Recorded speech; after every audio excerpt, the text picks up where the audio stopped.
So guys, last topic में हमने देखा flex property in CSS part 2। आज की इस वीडियो में हम देखने वाले हैं ग्रिड इन CSS। तो जैसे हमने फ्लेक्स बॉक्स देखा था वैसे ही आज हम देखेंगे ग्रिड। सबसे पहले हम देखेंगे कि कैसे ग्रिड को इनिशियलाइज़ करा जाता है CSS के अंदर, और फिर ग्रिड के इनिशियलाइज़ होने के बाद कौन कौन सी ऐसी प्रॉपर्टी है जो कि ग्रिड के इनिशियलाइज़ होने के बाद काम करती है। ओके, तो सबसे पहला हमारा पॉइंट आता है कि ग्रिड को इनिशियलाइज़ कैसे करा जाता है। तो ग्रिड को इनिशियलाइज़ करने के लिए आपको डिस्प्ले प्रॉपर्टी में वैल्यू इंसर्ट आपको यहाँ पे करनी है ग्रिड। इससे क्या होगा, इससे ग्रिड जो है वो इनिशियलाइज़ हो जाएगा। ओके, सो मैं यहाँ पे काम करता हूँ, सबलाइम टेक्स्ट एडिटर पे आता हूँ, एक नया फाइल बनाता हूँ, मैं इसे सेव कर देता हूँ grid.html के नाम से। HTML का जो बेसिक कोड है उसे जनरेट कर लेता हूँ, टाइटल में दे देता हूँ ग्रिड। यहाँ पे मेरा एक डिव हो जाएगा जिसे क्लास दूंगा कंटेनर। यहाँ पे मेरा एक और डिव हो जाएगा जिसे मैं क्लास दूंगा बॉक्स। ये होगा मेरा बॉक्स 1, और फिर बाद में मैं यहाँ पे डाल दूंगा बॉक्स 2, फिर बाद में मेरा हो जाएगा यहाँ पे बॉक्स 3। ओके, इंटरनल CSS का यूज़ करके इसे थोड़ी बहुत स्टाइलिंग जो है वो दे दूंगा। सबसे पहले इसकी जो डिफ़ॉल्ट मार्जिन है उसे कर देता हूँ मैं 0, पैडिंग को कर देता हूँ 0। कंटेनर में बैकग्राउंड कलर हो जाएगा यहाँ पे red, width 100%, height 633 pixel. Okay, फिर बाद में अपने बॉक्स में मैं यहाँ पे क्या करूँगा, बॉक्स में पहले बैकग्राउंड कलर हो जाएगा यहाँ पे aqua, width 20 REM, height 16 REM। Okay, colour white, font size 1.5 VW and text align should be centre. Okay, box 2 में मैं एज इट इज़ यही प्रॉपर्टी डालने वाला हूँ, तो इसी कोड को मैं कॉपी करता हूँ, यहाँ पे पेस्ट कर देता हूँ। बैकग्राउंड कलर को येलो कर देता हूँ यहाँ पे। ओके, बॉक्स 3 में मैं यहाँ पे क्या करूँगा, बॉक्स 3 में एज इट इज़ यही मैं यहाँ पे इसका जो कलर है बैकग्राउंड कलर उसे मैं ग्रीन कर देता हूँ। राइट क्लिक करके ओपन इन ब्राउज़र करूँगा तो यहाँ पे जो फाइल है वो मेरा ब्राउज़र में खुल जाएगा। ओके, सबसे पहले एक काम करता हूँ, ग्रिड को कंटेनर के अंदर इनिशियलाइज़ कर देता हूँ, तो डिस्प्ले ग्रिड कर देता हूँ। इससे होगा क्या, इससे ग्रिड जो है वो इनिशियलाइज़ हो जाएगा। ओके, अब हम देखेंगे कि ग्रिड के इनिशियलाइज़ होने के बाद कौन कौन सी ऐसी प्रॉपर्टी है जो कि ग्रिड के इनिशियलाइज़ होने के बाद काम करती है। ओके, तो सबसे पहली जो हमारी प्रॉपर्टी है वो है ग्रिड कॉलम गैप। अब ये प्रॉपर्टी करती क्या है, ये हमारे एलिमेंट के कॉलम की स्पेसिंग को एडजस्ट करती है। ओके, तो एक काम करता हूँ यहाँ पे ग्रिड कॉलम गैप यहाँ पे करता हूँ। इसके अंदर कोई भी आपको न्यूमेरिक वैल्यू जो है वो डाल देनी है। तो मैं जैसे यहाँ पे 10 पिक्सल कर देता हूँ, जैसे यहाँ पे रिलोड करता हूँ तो देखो यहाँ पे कुछ नहीं हुआ।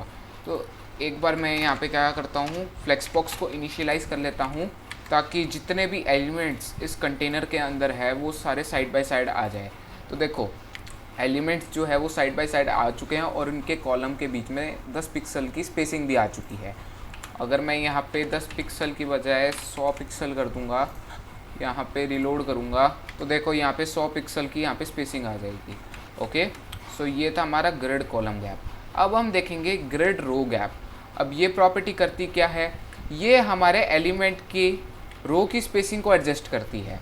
ओके, सो एक काम करता हूँ, यहाँ पे ग्रिड कॉलम गैप को यहाँ पे हटाकर, फ्लेक्स बॉक्स को भी यहाँ पे सबसे पहले हटाकर ग्रिड रो गैप करता हूँ यहाँ पे, और उसमें मैं जैसे 40 पिक्सल अगर मैं डाल दूँ यहाँ पे रिलोड करूँ तो देखो यहाँ पे 40 पिक्सल की यहाँ पे स्पेसिंग आ चुकी है। ओके, बढ़ाऊँगा तो और यहाँ पे स्पेसिंग जो है वो बढ़ जाएगी। यहाँ पे रिलोड करूँगा तो देखो यहाँ पे इनके बीच में जो स्पेसिंग है वो बढ़ चुकी है। ओके, सो ये था हमारा ग्रिड रो गैप। अब हम देखेंगे ग्रिड टेम्पलेट कॉलम। अब ये प्रॉपर्टी करती क्या है, ये हमारे कॉलम की विड्थ को स्पेसिफाई करती है। जैसे कि सबसे पहले एक काम करता हूँ, यहाँ पे इस प्रॉपर्टी को कमेंट आउट करके यहाँ पे लगाता हूँ ग्रिड टेम्पलेट कॉलम। ओके, फिर बाद में आपको इसके अंदर न्यूमेरिक वैल्यू जो है वो इंसर्ट करनी है। और उससे पहले आपको देखना है कि कितने एलिमेंट्स आपके कंटेनर के अंदर है। मेरे केस में मेरे पास यहाँ पे कंटेनर के अंदर 3 एलिमेंट्स है, तो मुझे यहाँ पे 3 न्यूमेरिक वैल्यूज़ जो है वो इंसर्ट करनी होगी। ओके, तो कोई भी एक बार मैं रैंडम न्यूमेरिक वैल्यू जो है वो यहाँ पे डाल देता हूँ, जैसे 40 पिक्सल, 80 पिक्सल, 120 पिक्सल। ओके, इस तरह की मैंने एक रैंडम न्यूमेरिक वैल्यू जो है वो डाल दी। और जब मैंने यहाँ पे रिलोड करा तो देखो जो बॉक्स 2 है मेरा वो बॉक्स 1 को ओवरलैप करने की कोशिश कर रहा है, और जो बॉक्स 3 है वो मेरे बॉक्स 2 को ओवरलैप करने की कोशिश कर रहा है। अब देखो जैसे मैं यहाँ पे बॉक्स 2 में अगर मैं 180 पिक्सल डाल दूँ, यहाँ पे रिलोड करूँ, तो देखो अभी भी यहाँ पे ये इसे ओवरलैप कर रहा है। ओके, तो अगर मैं यहाँ पे 20 पिक्सल कर दूँ, यहाँ पे रिलोड करूँ, तो देखो यहाँ पे कुछ नहीं हुआ। क्यों नहीं हुआ? क्योंकि मैंने यहाँ पे बॉक्स 2 में यहाँ पे पहले से इंसर्ट करा हुआ है 180 पिक्सल, जिसका मतलब ये है कि इसकी जो विड्थ है वो 180 पिक्सल हो चुकी है, लेकिन इसे वो बैकग्राउंड कलर नहीं मिल रहा है। ओके, अगर मैं यहाँ पे 40 को 140 कर दूँ, यहाँ पे रिलोड करूँ, तो देखो बॉक्स 2 अब इसे कम ओवरलैप कर रहा है। ओके, अब अगर मैं ये यहाँ पे ये जो वैल्यू है वो हटा दूँ, ये बाय द वे बॉक्स 3 की थी वो वैल्यू, यहाँ पे रिलोड करूँ तो देखो बॉक्स 3 जो है वो नीचे आ चुका है।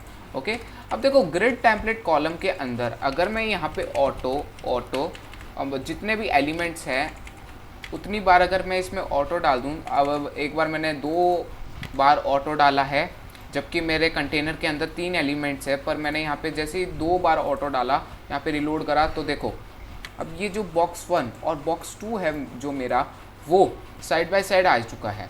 ओके, अगर मैं यहाँ पे एक और बार ऑटो डाल दूँ, यहाँ पे रिलोड करूँ, तो देखो बॉक्स 3 भी मेरा यहाँ पे साइड बाय साइड आ चुका है। ओके, सो ये था हमारा ग्रिड टेम्पलेट कॉलम। अब हम देखेंगे ग्रिड टेम्पलेट रो। अब ये प्रॉपर्टी करती क्या है? ये हमारे कॉलम की हाइट को स्पेसिफाई करती है। ओके, तो एक बार के लिए मैं यहाँ पे ग्रिड टेम्पलेट कॉलम को कमेंट आउट करके यहाँ पे ग्रिड टेम्पलेट रो को डालता हूँ यहाँ पे, और फिर बाद में 50 पिक्सल, 100 पिक्सल, 150 पिक्सल यहाँ पे रिलोड करता हूँ, तो देखो बॉक्स 2 जो है मेरा वो बॉक्स 1 को ओवरलैप करने की कोशिश कर रहा है। तो एक काम करता हूँ, यहाँ पे इसे 250 पिक्सल कर देता हूँ, यहाँ पे रिलोड करता हूँ, तो देखो अगर मैं यहाँ पे और बढ़ा दूँ, जैसे 450 पिक्सल अगर मैं यहाँ पे कर दूँ, तो देखो बॉक्स 1 की उतनी हाइट नहीं है, लेकिन फिर भी बॉक्स 2 जो है वो मेरा नीचे जा रहा है। ओके, अगर यहाँ पे मैं 1000 पिक्सल कर दूँ, तो यहाँ पे ये नीचे से मतलब बॉक्स 3 से वो हाइट लेगा, बॉक्स 1 से नहीं लेगा वो हाइट। ओके, अगर मैं यहाँ पे ऑटो कर दूँगा,